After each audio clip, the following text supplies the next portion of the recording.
Since Disney acquired the rights to Lucasfilm back in 2012, new Star Wars content has been a mixed bag. There's been lots of projects that have been disappointing and mediocre, but there have also been a few gems that have stood out. One of those gems is the show Andor. Obvious spoilers for the Andor show ahead, you've been warned. To a lot of fans, Andor is a show that is considered too slow and boring. However, once you get past the lack of lightsabers and Skywalkers, you are introduced to a show that rivals the quality of the original trilogy.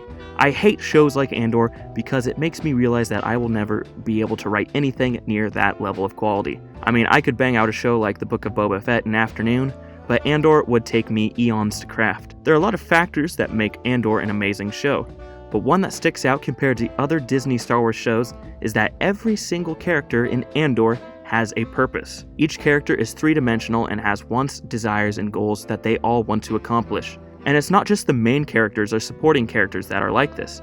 Every single character, even if they only appear in one episode, has depth. That's what makes this world that Andor has crafted feel so fleshed out and real.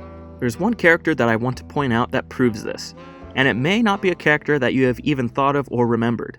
That character is Commandant Jold Beaz. If you're having a hard time remembering this character, I don't blame you. He only appeared in one episode and didn't have a huge impact on the overall show. However, within the few minutes he was on screen, we are given a clear idea of his backstory, his goals, and his ideals. I'll set the stage with the context of the character within the story. In the 4th episode of Andor, titled Aldhani, we are introduced to a crew of rebels on the planet of Aldhani. Our main character, Andor, is joining the crew as they prepare to perform a heist on an Imperial garrison to steal the quarterly payroll of the sector. We spend 2 episodes with this crew as they prepare for this heist, and we finally see it play out in the 6th episode titled The Eye. At the beginning of this episode, we are shown the inner workings of the Imperial base on Aldhani.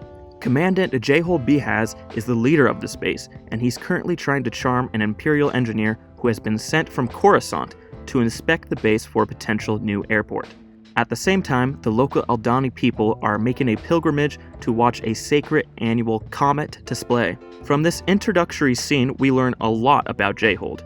We learn that he looks down on the Aldhani people and is trying to win the favor of this Imperial engineer.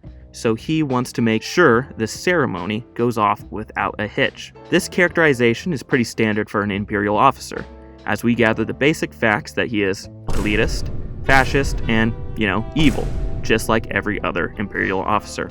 However, the next scene that includes Jold, we get a little more insight on who this character is. We get a scene of Jold putting on his formal wear for the ceremony, and we see that he has a wife and a son. Through the dialogue, we learn that they are tired of living on Aldhani and want to get out of there. Jold tells his family that the Imperial engineer is the key to getting off the planet and getting stationed somewhere better, so they all need to act appropriately and impress him.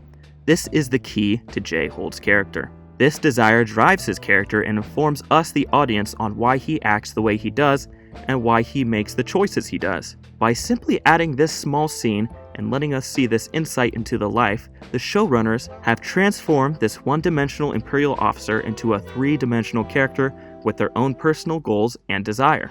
Additionally, in this scene we get the detail that Jold has gained weight when we see him try to put on his belt. This throwaway line actually sets up his ultimate fate, as during the heist he is forced to do manual labor and has a heart attack because he is unhealthy. Not only is this a great character moment, it also reinforces one of the themes of the show. Andor states several times that the Empire is so fat and satisfied that they don't take the time to look down and listen to those they step on. This is the Empire's biggest flaw that gets exploited during the series, and Jold's death results from him being fat and satisfied. Not trying to fat shame or anything, just pointing out how it's a great example of the Empire's greed.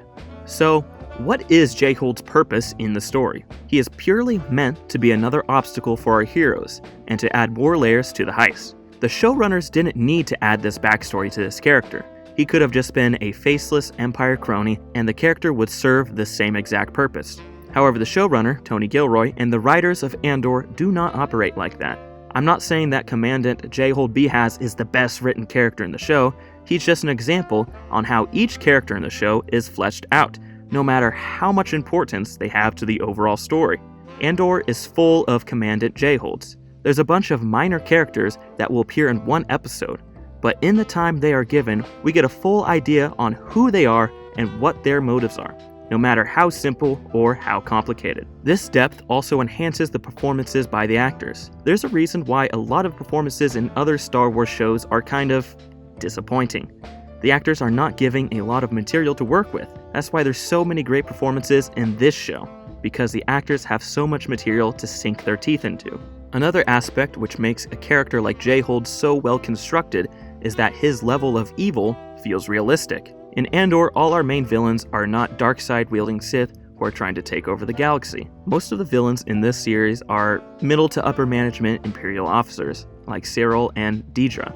We're not dealing with the villains at the top of the food chain. This means that these characters have the time and willpower to personally target our main heroes like Andor. Cyril's whole life is consumed by bringing Andor down, which makes him such a good villain for this particular series.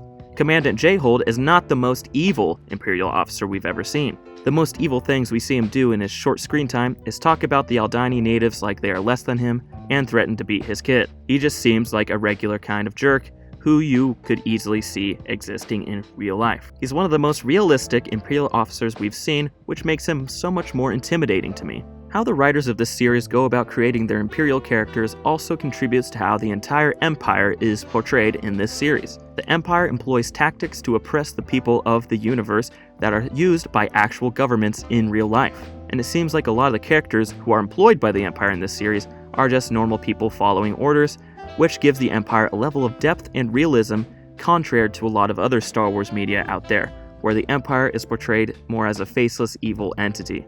And that's not a dig at these other Star Wars projects, that portrayal works in the context of those shows. The goal of this video is not to put down other Star Wars properties.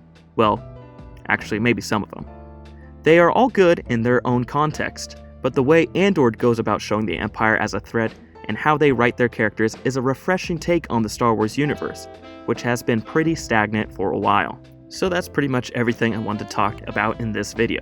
Sorry this wasn't a 12-hour analysis video, I haven't quite got to that level yet. The way Tony Gilroy and the writers put effort into fleshing out every character, no matter how big or small, makes this show so great. And the minor character of Commandant Jold is a great representation of that.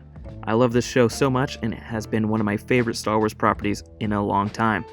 So, what do you think? What's your favorite part of Andor? This has been Tom from Eisenhart Productions, and thank you so much for watching. See you next week.